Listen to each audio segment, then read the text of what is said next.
অতি গুৰুত্বপূৰ্ণ খবৰ লৈ আহিছো কিন্তু মাজত মাত্ৰ কেইটামান দিন আৰু তাৰ পাছতে নতুন বছৰ আৰম্ভ হ'ব কিন্তু আহিবলগীয়া 2022 চনত আপুনি কেইদিন বন্ধ পাব আৰু কোন কোন তাৰিখত বন্ধ দিয়া হৈছে চৰকাৰী তালিকা প্ৰকাশ পাইছে আৰু বন্ধৰ তালিকা প্ৰকাশ পাইছে আৰু এই বন্ধৰ তালিকা প্ৰতিগৰাকী ব্যক্তিৰ বাবে অত্যন্ত গুৰুত্বপূৰ্ণ কেতিয়া বন্ধ আছে কোন তাৰিখত বন্ধ আছে সবিশেষ টাইমেটৰ দৰ্শকসকলৰ বাবে লৈ আহিছো এটা অতি গুৰুত্বপূৰ্ণ খবৰ টাইমেটৰ প্ৰতিগৰাকী দৰ্শকৰ বাবে খবৰ অতি গুৰুত্বপূৰ্ণ কিয়নো প্ৰকাশ পালে 2022 চনৰ চৰকাৰী বন্ধৰ তালিকা ৰাজ্যবাসীৰ বাবে খবৰ গুৰুত্বপূৰ্ণ পূৰ্বতকৈ কিছু হাল সলনি হৈছে এইবাৰৰ চৰকাৰী বন্ধৰ তালিকা কিছু হাল সলনি হৈছে চৰকাৰী চাকৰিয়ালে 34 দিনৰ চৰকাৰী ছুটি পাব 2022 চনত অৰ্থ ছুটি পাব দুদিন কোন কোন তাৰিখত বন্ধ আছে কোন কোন তাৰিখত ছুটি পাব সবিশেষ এই মুহূৰ্তত আমি লৈ আহিছো 14 আৰু 15 জানুৱাৰীত মাঘ বিহু টুসু পূজাৰ বাবে বন্ধ থাকিব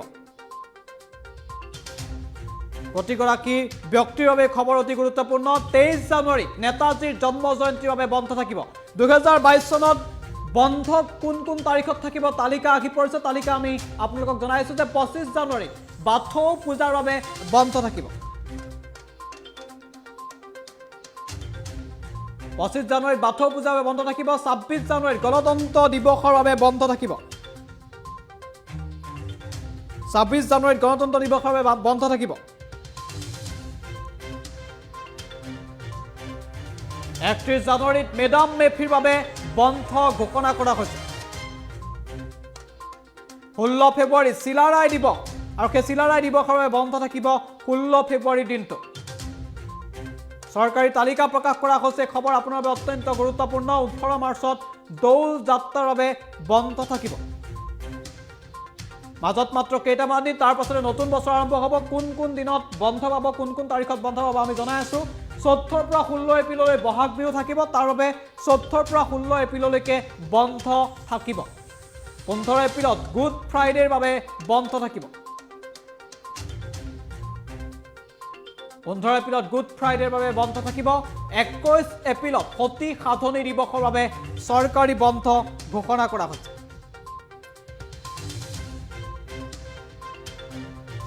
1 মে শ্ৰমিক দিৱস দামোদৰ দেৱৰ তিথিৰ বাবে বন্ধ থাকিব এই খবৰ প্ৰতিগৰাকী ব্যক্তিৰ বাবে অত্যন্ত গুৰুত্বপূৰ্ণ ৰাজ্যবাসীৰ বাবে খবৰ গুৰুত্বপূৰ্ণ কিয়নো 22 চনৰ চৰকাৰী বন্ধৰ তালিকা প্ৰকাশ কৰা হৈছে 3 মেত ঈদ উল ফিতৰৰ বাবে বন্ধ থাকিব 2022 চনৰ কোন মাহত কিমান দিনৰ বাবে বন্ধ পাব সবিশেষ আমি এই মুহূৰ্তত লৈ আহিছো 16 মেত বুদ্ধ পূৰ্ণিমাৰ বাবে বন্ধ ঘোষণা কৰা হৈছে 16 মেত বুদ্ধ পূৰ্ণিমাৰ বাবে বন্ধ থাকিব 17 মেত মহাপুৰুষ মাধৱদেৱৰ জন্মোৎসৱৰ বাবে বন্ধ থাকিব 17 মেত বন্ধ থাকিব আৰু 10 জুলাইত ঈদ উল জুহাৰ বাবে বন্ধ থাকিব 2022 চনত কেতিয়া কেতিয়া আপুনি বন্ধ পাব এই তালিকা আমি লৈ আহিছো আৰু বন্ধৰ তালিকা প্ৰকাশ কৰা হৈছে 15 আগষ্টত স্বাধীনতা দিৱসৰ বাবে বন্ধ থাকিব 15 আগষ্টত স্বাধীনতা দিৱসৰ বন্ধ 19 আগষ্টত শ্ৰীকৃষ্ণৰ জন্মাষ্টমীৰ বাবে বন্ধ থাকিব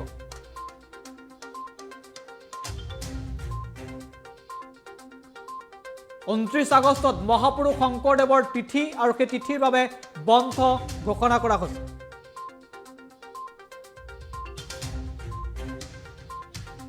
6 ছেপ্টেম্বৰত কৰম পূজা 6 ছেপ্টেম্বৰত কৰম পূজাৰ বাবে বন্ধ থাকিব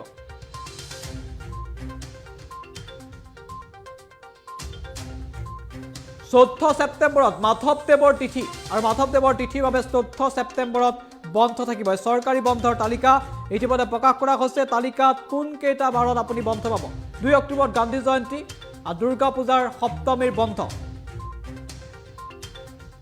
3-4 অক্টোবৰত অষ্টমী আৰু নৱমীৰ বন্ধ থাকিব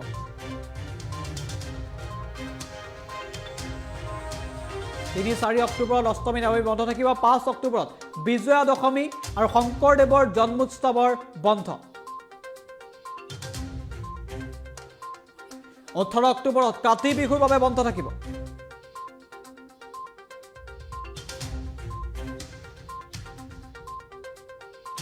24 অক্টোবৰত কালী পূজা দীপাৱলীৰ বাবে বন্ধ থাকিব 24 অক্টোবৰৰ দিন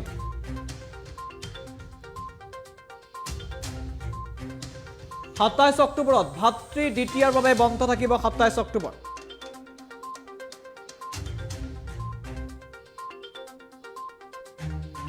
30 অক্টোবৰত ছট পূজাৰ বাবে বন্ধ ঘোষণা কৰা হৈছে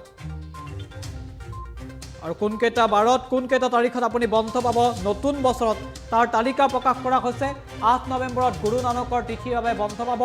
8 নৱেম্বৰত গুৰু নানকৰ তিথিৰ বাবে বন্ধ থাকিব 24 নৱেম্বৰত লাচিত দিৱসৰ বন্ধ থাকিব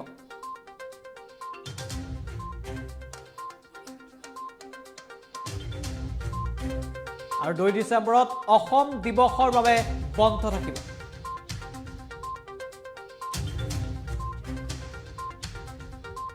25 ডিচেম্বৰত বৰদিনৰ বন্ধ থাকিব আৰু এই বছৰটোত 34টা দিন চৰকাৰী বন্ধ ঘোষণা কৰা হৈছে 2022 বৰ্ষত 34 দিন বন্ধ থাকিব চৰকাৰীভাৱে 9 আগষ্টত মহৰমৰ বাবে অৰ্থছুটি ঘোষণা কৰা হৈছে আনহাতে 9 আগষ্টৰ উপৰিও 9 অক্টোবৰত লক্ষ্মী পূজাৰ বাবে অৰ্থছুটি ঘোষণা কৰা হৈছে অৰ্থাৎ 2022 চনত 34 দিন বন্ধ থাকিব ইতিমধ্যে প্ৰকাশ কৰা হৈছে 2022 চনৰ বন্ধৰ তালিকা আৰু ৰাজ্যবাসীৰ বাবে এই খবৰ অত্যন্ত গুৰুত্বপূৰ্ণ যে 34 দিন চৰকাৰী বন্ধ থাকিব দুদিন অৰ্থছুটি থাকিব 2022 চনৰ চৰকাৰী বন্ধৰ তালিকা প্ৰকাশ কৰা হৈছে পূৰ্বতকৈ কিছু সালসলনি ঘটোৱা হৈছে আৰু 2022 চনত কোনকেইটা বাৰত বন্ধ পাব কোনকেইটা তাৰিখত বন্ধ পাব সবিশেষ আমি লৈ আহিছোঁ যে পূৰ্বতকৈ কিছু সালসলনি কৰা হৈছে যদিও আপুনি 34 দিনৰ চৰকাৰী বন্ধ এই নতুন বছৰত লাভ কৰিব